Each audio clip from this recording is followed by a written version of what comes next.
Approaches to determination of the equilibrium level of output under theory of income and employment by Keynesian model.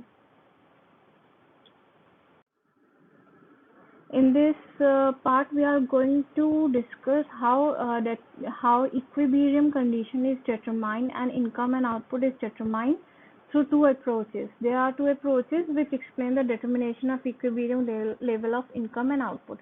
The first approach is aggregate demand and aggregate supply approach, and the second approach is saving and investment approach. Aggregate demand, aggregate supply approach. And the Keynesian two-sector economy, there are only household and business sector. This approach is also called income and expenditure approach. So basically हमारे यहाँ पे government is absent and the economy is a closed one. This is the features of Keynesian two-sector economy. And aggregate demand and aggregate supply approach to this type of economy, two sector economy में ये हम apply करते हैं और इसके through हम अपनी income and output को डिटरमाइन करते हैं. And in this simple economy, there are two elements of national income, that is consumption and investment.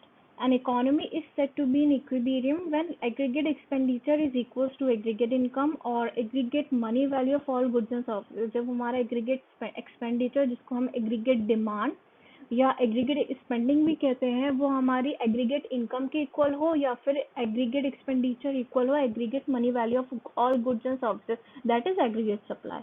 इस कंडीशन में जब ये इक्वल होता है वो हमारी इक्विलिब्रियम सिचुएशन होती है. Next, aggregate demand and what is total desired expenditure.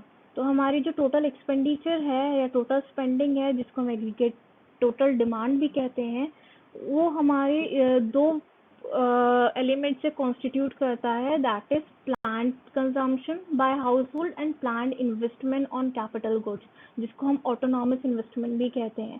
So the formula will be C+I.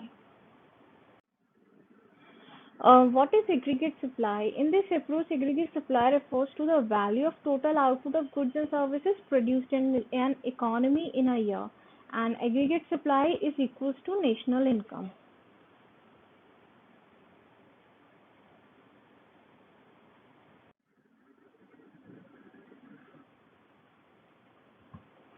In other words, an equilibrium level of national income is determined at the point where aggregate demand C+I is equals to aggregate supply, that is the country's aggregate output or national income. As you can see in the diagram here, this line is the line which is creating a 45-degree angle is the income line, national income line, or aggregate supply line. Okay, when aggregate supply line is equals to the aggregate demand or aggregate expenditure, that is C+I line. I'm going to paint it with red, so you will. Yes, this line is the aggregate demand line, C+I line. Okay, जब ये intersect करती है, the intersect point, the E point will be the equilibrium point. And there is also a C line, that is consumption line, and हमेशा जो हमारी aggregate demand है, वो हमारी consumption line के parallel चलती है, as you can see in the diagram here. And the distance between the aggregate demand and consumption line show the volume of autonomous investment, कि हमारी कंट्री में कितना वॉल्यूम हुआ है ऑटोनॉमस इन्वेस्टमेंट का. ये हमें इसका जो ये डिस्टेंस है, इसको अगर हम मेजर करेंगे तो उससे हमें वॉल्यूम ऑफ ऑटोनॉमस इन्वेस्टमेंट पता लगेगा. Point E is the equilibrium point since C+1 line cuts the 45-degree line at the point. Here E is the equilibrium point. And equilibrium level of income thus determined is OYE, since it is the only level of income at which aggregate demand and aggregate value of output or income are equal to each other. तो हमारा जो ये line है और ये जो हमारा portion है OYE, this portion shows the equilibrium point and shows the stability of economy. इस पॉइंट पे हमारी जो एग्रीगेट डिमांड है is equals to the aggregate supply और नेशनल इनकम.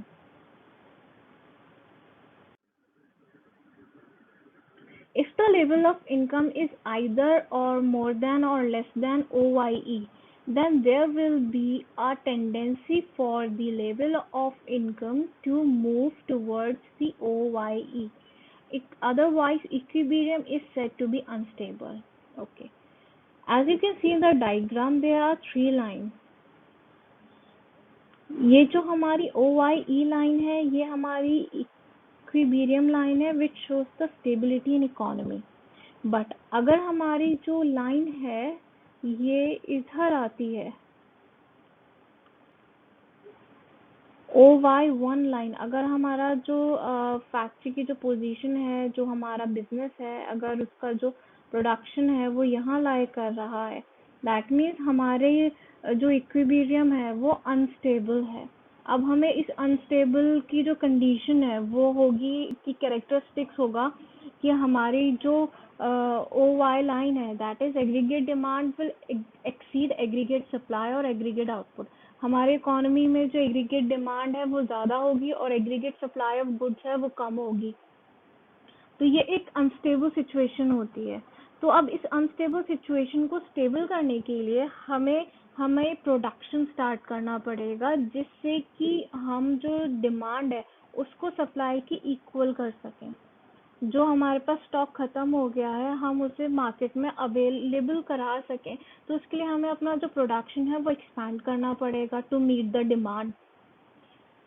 सो हम मूव करेंगे स्टेबिलिटी की तरफ बाय क्रिएटिंग प्रोडक्शन. और जब हम प्रोडक्शन करेंगे तो उससे क्या होगा कि जो हमारी जो पोजीशन थी OY1 की, ये राइटवर्ड शिफ्ट करेगी स्टेबिलिटी की तरफ, इस तरफ ये शिफ्ट करेगी. Remember that now there will be an excess demand for goods and services resulting in an unplanned reduction of inventories. अब हमारा जो unplanned reduction of inventories है, remember inventories are part of investment. वो inventories जो है हमारे investment का part होती हैं. As inventories decline, अगर inventory decline करती है तो business firms step up production. जैसा मैंने अभी आपको बताया था कि जो business firms हैं वो production को बढ़ाती है इन्वेंट्री को कंट्रोल करने के लिए. Thus output will continue to rise, जिससे हमारा आउटपुट राइज करता है. और आउटपुट जब तक राइज करता है जब तक हम ये इक्विलिब्रियम की जो कंडीशन है हम वहां तक नहीं पहुंच जाते, जब तक हम स्टेबिलिटी हमें नहीं मिल जाती. Got it. Next is similarly at OY level of income aggregate supply exceeds aggregate demand. अगर हम इक्विलिब्रियम के बाहर वाले में देखें, इस वाले पॉइंट पे, ये जो पॉइंट है which I am highlighting with red, ये जो पॉइंट है ये शो करता है कि हमारी जो एक्सीड है, हमारी जो सप्लाई है, एग्रीगेट सप्लाई है, is exceeding the aggregate demand. अब हमारे पास स्टॉक्स बहुत सारा है, इन्वेंट्री बहुत सारी है, but people are not willing to purchase all the goods that the nation has produced. Thus, there will be an unintended accumulation of inventories by producers. Producers का जो अनइंटेंडेड एक्यूमुलेशन इकट्ठा हो जाएगा, इन्वेंट्रीज का stock बढ़ जाएगा and लोग उसको खरीदने को नहीं तैयार होंगे. So in this case now firms will now be forced to cut back production. इस केस में क्या होगा, जो ऑलरेडी हमारे पास ओवर स्टॉक हो गया है उसको कम करने के लिए जो हमारा करंट प्रोडक्शन है फैक्ट्रीज को वो कट करना पड़ेगा, बंद करना पड़ेगा फॉर द टाइम बिंग, जिससे कि जो output will continue to decline till OYE attain. जब तक हम ये स्टेबिलिटी यानी कि जब तक हम कट बैक करेंगे हम अपना प्रोडक्शन, जब तक हम इक्विलिब्रियम पोजीशन पे नहीं पहुंचाते, जो कि हमारी स्टेबल पोजीशन होती है, which I am highlighting it with yellow. So in either situation, अगर इक्विलिब्रियम से लेफ्ट साइड में है या राइट साइड में है, इट डजंट मैटर, हम उसमें वर्क करते हैं जिससे कि हम वो स्टेबल की सिचुएशन पे हम पहुंच सकें, हमारी जो नेशन की जो इनकम है वो स्टेबल हो सके. To have a stable equilibrium of income, one condition is needed. अब stable equilibrium को maintain करने के लिए, उसको achieve करने के लिए condition की ज़रूरत होती है, which is required. Slope of the line C plus I, जो हमारा aggregate demand का जो slope है, it must be equal to the slope of CC line. ये हमारी जो consumption का जो slope है उसके equal होना चाहिए. That is why it is parallel to the a consumption line. The slope of the consumption line CC1 is the MPC, marginal propensity to consume, whose value must always be less than unity, जिसकी जो value है वो हमेशा 1 से हमेशा less than होनी चाहिए. Diagrammatically, this means that the C+1 line must cut the line 45 degree line, यानी कि जो C+1 line है वो हमारी जो एग्रीगेट नेशनल इनकम और एग्रीगेट सप्लाई की जो लाइन है उसको हमेशा ऊपर की तरफ से कट करनी चाहिए. अगर बिलो से कट करती है then the value of MPC would be greater than unity. अगर नीचे से कट करेगी तो हमारी जो एमपीसी की जो वैल्यू है, मार्जिनल प्रोपेंसिटी टू कंज्यूम है, उसकी जो वैल्यू है वो 1 से अबव आएगी. and equilibrium income. Thus, determination in this manner would be unstable. अगर ऐसा होता है नीचे से कट करती है तो वो हमारी अनस्टेबल की पोजीशन है. अगर ऊपर से हम कट करते हैं तो हम स्टेबिलिटी की तरफ इजीली पहुंच सकते हैं. So this is the one condition which is necessary to have a stable equilibrium. I hope you got this topic.